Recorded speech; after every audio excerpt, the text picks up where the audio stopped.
Had you told me that I would be looking at a Phantom Knight Blackwing deck earlier in the week, I would have walked out of my room and called it a format.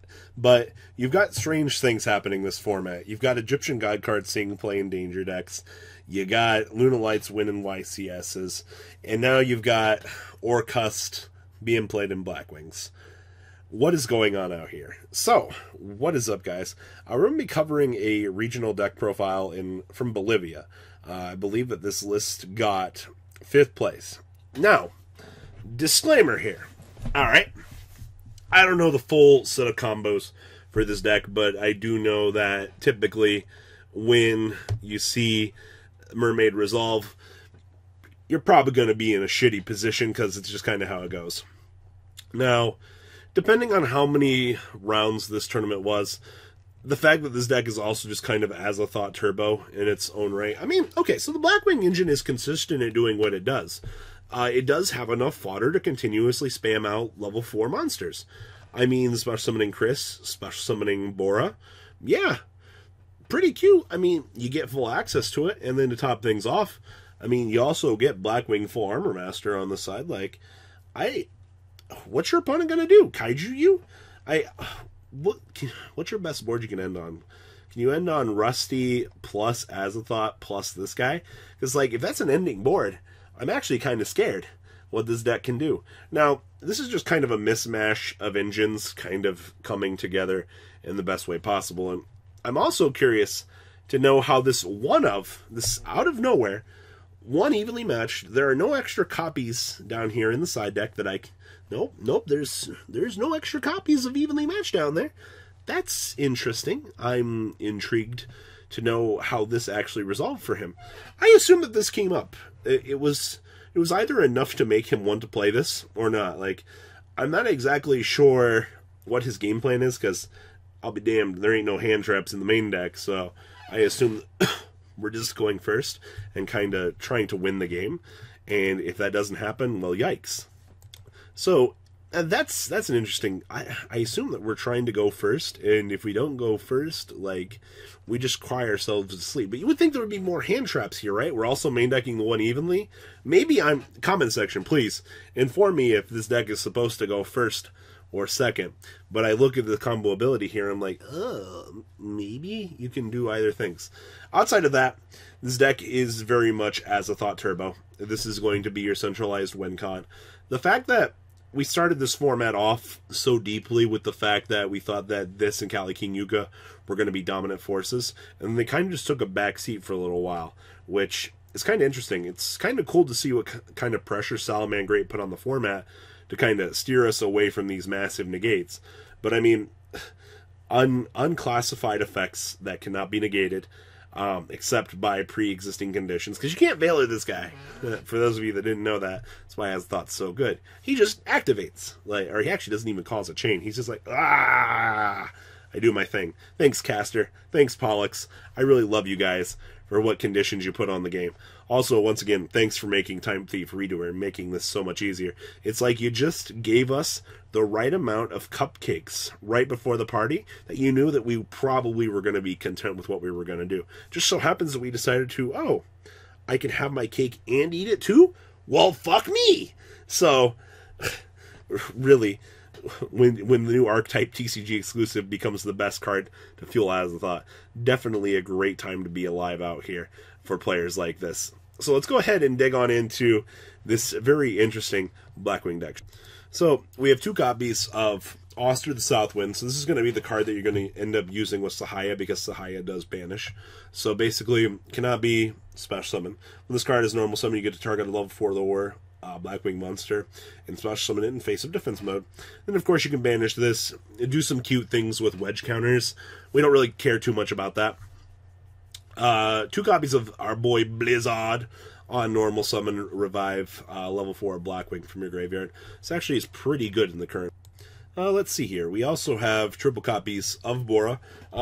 The fact that this is unrestricted special summoning is actually really critical to this deck.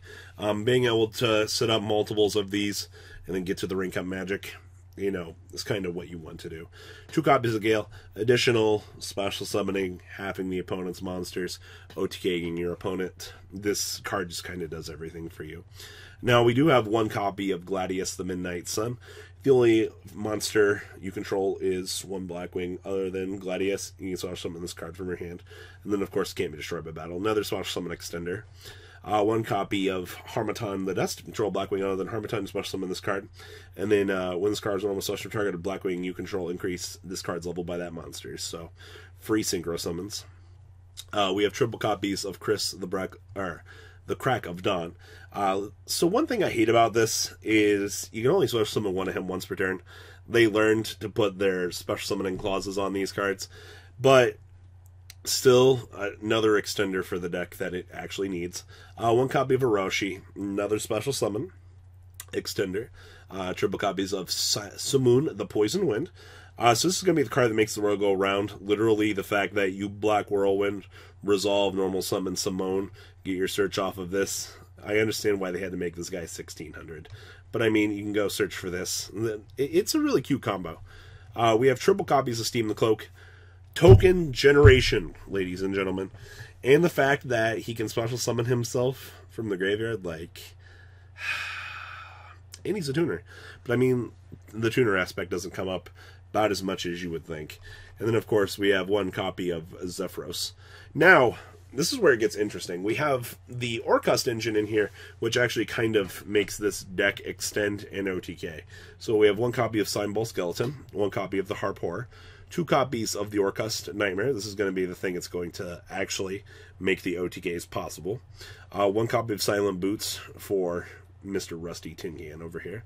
One copy of the Wand, literally... This card is actually really cute for what it brings to the deck. And then, of course, we have triple copies of Ye Olde Allure of Darkness. I mean, turboing into the deck is extremely crucial for making sure that you can get to the OTK pieces, being able to properly extend into what you need to do. Now, the heart and soul of the deck is, of course, triple Black Whirlwind. If you're not playing triple Black Whirlwind in your Blackwing Orcust deck, you are doing it wrong. I repeat, you are doing it wrong. You need this card. So, I mean, once again, you're kind of playing an OTK engine with kind of a very fragile deck. So there's that. Triple copies Called by the Grave. This is kind of mandatory. In the current format, hand traps can really fuck you up. And I think I say this in every video, but it is extremely crucial to understand what you are getting yourself into in today's format. So yes, one hand trap. This deck does look very fragile. And if your opponent has something like Droll and Lockbird, like, you're kind of just stuck in dead water, and you don't want that. You want to be able to play the game. And then, of course, we have one copy of Rank Up Magic Quick Launch. This is going to be our rank up tool for our friend. And, of course, one copy of Evenly Matched, and then one copy of Ye Olde Shade Brigadine, the extender. Now, the extra deck down here is an interesting place. So, of course, one copy of Wee Witch's Apprentice, one copy of Underclock Taker, one copy of Rusty Tin Can, one copy of Summon Sorceress. Extenders make the world go round. We have one copy of Link Rebo, one copy of Phoenix, of course. This is what you're going to fuel into Mermaid for the OTK fact. Now, the fact that Mermaid is going to be your win con, that's why you're playing the Call by the Graves, to make sure it resolves. Of course, one copy of Galatea, one copy of Redoer to get into Azathoth, Azathoth aka Win Condition Turbo, one copy of Obsidian Hawk Joe, two copies of the Full Armor Master. Secondary win conditions are pretty cute because your opponent is also going to have to side in to be able to handle this, and we're not as deep in a Kaiju format as we should be yet. One copy of Nothung for the additional normal summon, and then, of course, one copy of Raikiri for the actual destruction to push through for OTKs. Now, the side deck here, we have two copies of Lancia, specifically for the Thunder Dragon matchup. Two copies of DD Crow. It's a Winged Beast, also fuels further into having active hand traps to answer certain situations. We have two copies of Prinkatops. This card is nuts. Like, I can't even begin to tell you guys how good this is. Triple copies of Effect Veiler. Being able to resolve and disrupt the opponent is very good. Two copies of Herald of the Abyss.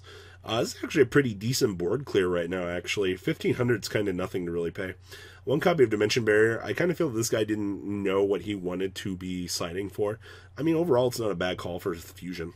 We have one copy of Winmore Order, and then two copies of Beat Altergeist. So, Orcust Blackwings. Interesting time to be alive. So, guys, please, leave a comment down below. Tell me what you guys think about this list from Bolivia. Definitely very interesting. All right, guys, I'm out. Peace. The ride never, well, truly ends. Thank you, patrons. Without you guys, I don't know what I'd be wearing in these videos. I might be a truffle shuffle incident all over again. Guys, please also check out Vanquil40 for some awesome Vanguard content. Some other interesting stuff you might find up here on the left or in the description as well. Thanks for watching.